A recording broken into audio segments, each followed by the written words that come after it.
Welcome back to the Clash Tips YouTube channel. Zap Witches are one of the most OP attacks at Town Hall 11. It's something that I did non-stop whenever I first came up, and it's something that you can do as well. Super easy to do. You can do it in 4 easy steps. Of course, you're seeing the steps pop up on your screen. We have multiple attacks that are very similar because this attack is very similar, except for the last one. The last one did use some creativity, so stick around and see how that attacker decided to use that last attack, which is a little bit different, but essentially they're all the same. You zap out the Inferno Towers. On this attack, he actually waited to zap out the Inferno Towers. I don't know if that's because he forgot or if there was some strategic reason that he wanted to wait to zap them out.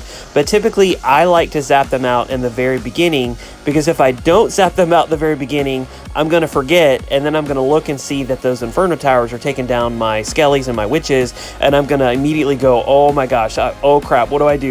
And I'm going to throw down my zaps, and I'm likely going to miss something, and then I'm not going to triple because of that mistake that I made. But this attack at Town Hall 11 is the absolute easiest to do. Town Hall 11 Witches are absolutely OP, super strong attack, but you have to make sure that you do it right. So first of all, zap out the Infernos, as we've already said. Then you want to funnel out either side. If you're at Town Hall 11, typically you'll use golems. Sometimes attackers will use ice golems instead.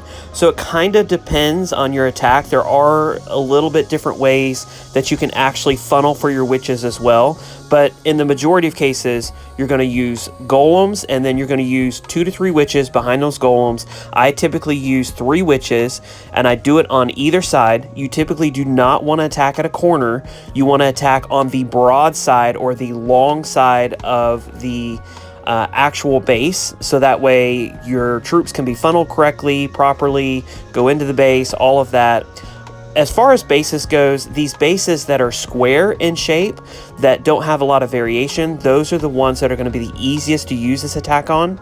But you're going to see these same 4 steps followed each and every time. You're going to zap out the Infernos. You're going to funnel in the corners somehow, typically with a golem and 3 witches, which is exactly what happens here. Then you're going to place your tanks down, whether that be ice golems, whether that be golems, whether that be a few giants in some cases. In this case, you can see that he's using an ice golem. He's using a golem on the side. You're going to spread your witches out in a line behind those tanks. Then you're going to place your heroes down, and if it's a siege allowed war, then you're going to drop typically a log launcher in a very opportune spot. Now with that log launcher, you want to make sure that you're going over the most opportune portion of the base. So you want to go typically over an eagle if you can, or you want to path it so that the logs will open up the eagle compartment, because an eagle will slowly just pick off your witches after your tanks die. Typically the eagle will first start to target your Barb King. Sometimes it will also target a golem instead. Kind of depends on the attack. But the sucky thing is, whenever those tanks go down, if you have not taken the eagle down by the time that your king and all of your golems go down, then that eagle's going to start targeting your queen, it's going to start targeting your grand warden, it's going to start targeting your witches, and it's just going to be a bad day, and you're not going to triple. You're going to fizzle out at the end, and you're not going to be able to get those 3 stars. These attacks are actually all league bases, so I know that I've said on the podcast, and I know that I've said in other YouTube videos, that typically Zap Witches do not work on competitive bases. These are a few examples of times where the league matches that we did allowed log launchers, and with the log launcher, that makes this attack very OP and very difficult to stop. One of the ways that a lot of base builders will try to stop Zap Witches is, as you can see, they will put giant bombs on the outside, and the way that you stop that is you make sure that your tanks last as long as possible, understanding that your Skellies will not trigger those bombs, and if your witches don't have tanks in front of them, then they will essentially watch their Skellies walk right through those bombs, and then as the witches go through, then those witches will then trigger those bombs, and those witches will then die. This is actually a rare instance of an attacker using witches, zap witches in a no siege war competition is something that you rarely see because it's really difficult to do.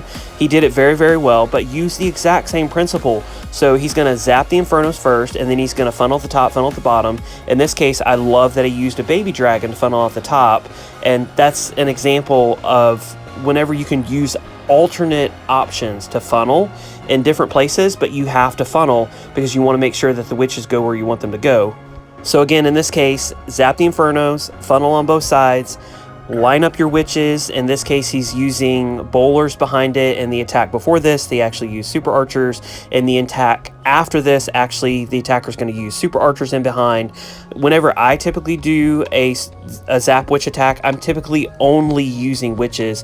I typically do not use bowlers in behind. That's personal preference. I know that a lot of attackers swear by the use of bowlers or super archers in behind, and in some cases it actually makes sense. In fact, actually in the next attack that we're going to watch, you can see that the super archers actually make complete sense whenever he's doing the attack. But again, this is a league war, no siege, so he is allowed to use a clan castle, but he's not allowed to use a log launcher or a siege barracks or a wall wrecker, anything like that. But using the same principles, he's able to slowly just pick apart everything. And the reason for that is because if you have a base where something like this can be done, witches are so powerful, especially at Town Hall 11. There's not an attack, arguably, that is stronger than zap witches at Town Hall 11.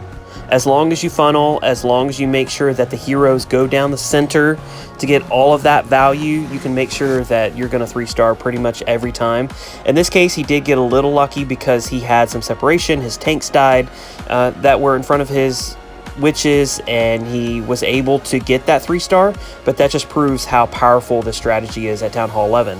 This is the Town Hall 11 Zap Witch that I wanted you to watch. He does not zap out the Infernos. In fact, you could just see that line that was going down through the center. He's actually going to use his log launcher to just path his logs right down the center, and he's going to take out the Eagle. He's going to take out the first Inferno and the second Inferno with his logs, and he instead uses the zaps for funneling. And so because the air defenses were on the outside, he was able to use a Naked Warden Walk on that 3 o'clock side. He was able to use a single wizard on that 12 o'clock side. He zapped out those sections that were to the right and to the left. He was able to use a couple loons. Again, super creative way to do zap witches. And then he again used his tanks and then just funneled his witches in through that middle section. Using the log launcher, again, he was able to target that Eagle. Those logs targeted that first multi-inferno tower, and they eventually targeted that second single inferno tower. So before they could even do any damage to his witches, he uses his Warden Tome, and those logs take it out. So super creative. You don't have to zap out the inferno towers every time, especially if you see a setup like this. With this attack, he used super archers, and this was a super smart way to do it, because if he had not used those super archers, and if he did not have that super archer range, then those defenses that are on the outside would have slowly picked off the witches. He was a little fortunate with this attack in that he was able to have some of his troops path outward rather than go directly towards the town hall, and because of that, he again was fortunate enough to have his troops do what he wanted them to do and was able to get the 3-star because of it. But hopefully these examples have been helpful. Again, zap out the Infernos, that's step 1. Funnel the sides, that's step number 2, whether that's using a golem, whether that's using a baby dragon as we saw earlier, whether that's using a Naked Warden Walk. Whatever you have to do to funnel out the sides to get your heroes and a majority of your witches to go through the center of the base, you got to do that.